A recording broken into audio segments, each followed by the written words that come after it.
Hello दोस्तों, नमस्कार।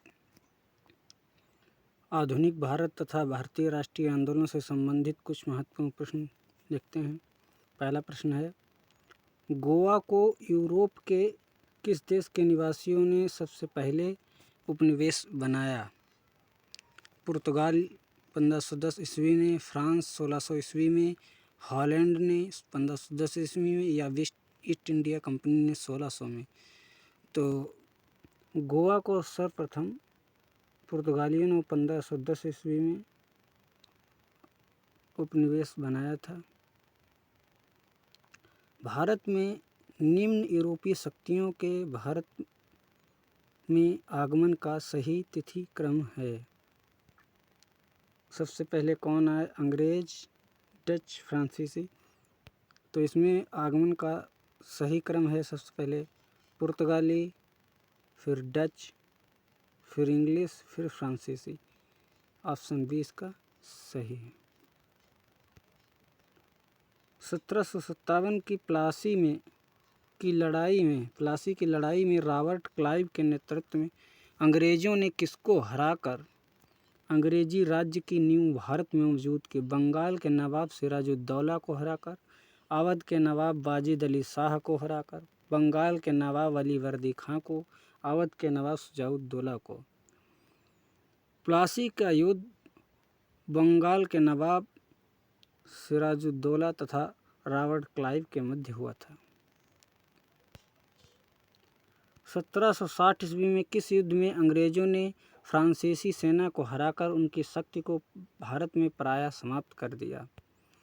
बक्सर का युद्ध, आरकाट का युद्ध, बांडीवास का युद्ध, श्रीरंगपट्टन। बांडीवास का युद्ध 1760 ईस्वी में हुआ था। इसमें फ्रांसीसियों को हराकर अंग्रेजों ने अपनी सत्ता स्थापित की थी। बंगाल में दोहरे शासन की पद्धति को किसने मान्यता दी? प्लासी के युद्ध के पश्चात मीर जफर से संधि ने, बक्सर के युद्ध के पश्चात मीर जाफर से संधि ने, निजामुद्दौला के साथ की गई संधि ने, शाह आलम द्वितीय के साथ की गई संधि ने। तो बंगाल में दोहरे शासन की पद्धति को मान्यता दी थी शाह आलम के द्वारा की गई 1765 में इलाहाबाद की संधि से। इलाहाबाद की संधि कहा जाता है। इलाहाबाद की संधि हुई थी रॉबर्ट क्लाइव और शाह आलम द्वितीय के मध्य। निम्नलिखित में से किसके साथ 1797 ईस्वी में लॉर्ड कॉर्नवालिस ने बंगाल का स्थायी बंदोबस्त किया? तो इसका सही जवाब होगा स्थायी बंदोबस्त 1797 बंगाल स्थायी जमींदारों के साथ कॉर्नवालिस ने किया था।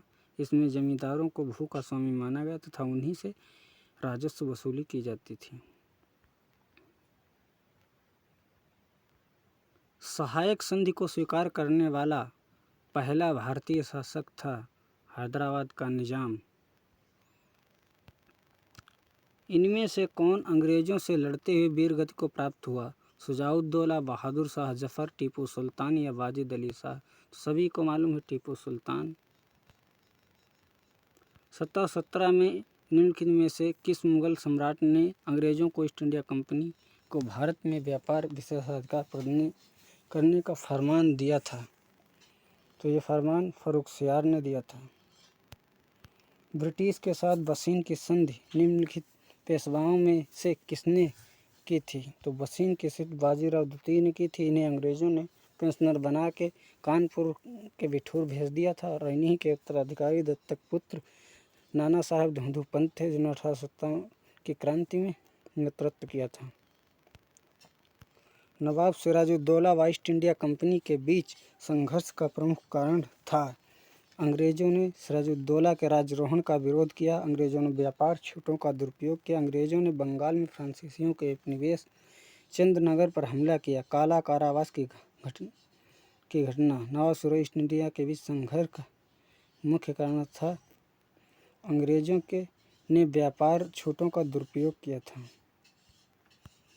निम्नलिखित में से किसने मीर कासिम तथा शुजाउद्दौला के साथ मिलकर अंग्रेजी ईस्ट इंडिया कंपनी पर युद्ध घोषित किया? और वे बाद में बक्सर युद्ध में अंग्रेज़ों से पराजित हुए। तो बक्सर के युद्ध में मीर कासिम, शुजाउद्दौला तथा शाह आलम द्वितीय ये एक तरफ थे और दूसरी तरफ इंग्लिश, इनके बीच बक्सर का युद्ध हुआ था। भारत में अंग्रेज़ों की सर्वश्रेष्ठता किस युद्ध में स्थापित की गई? तो ये बक्सर के युद्ध से। 1809 में 9 ईस्वी की अमृतसर की संधि निम्न में से किस कारण से संपन्न हुई?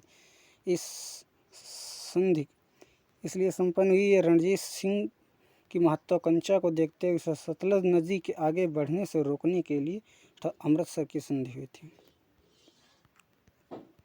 रैयतवाड़ी प्रथा प्रारंभ की थी। रैयतवाड़ी व्यवस्था टॉमस मुनरो ने प्रस्तावित की थी और स्थायी व्यवस्था कॉर्नवालिस ने, महालवाड़ी व्यवस्था मार्टिन बर्ड ने।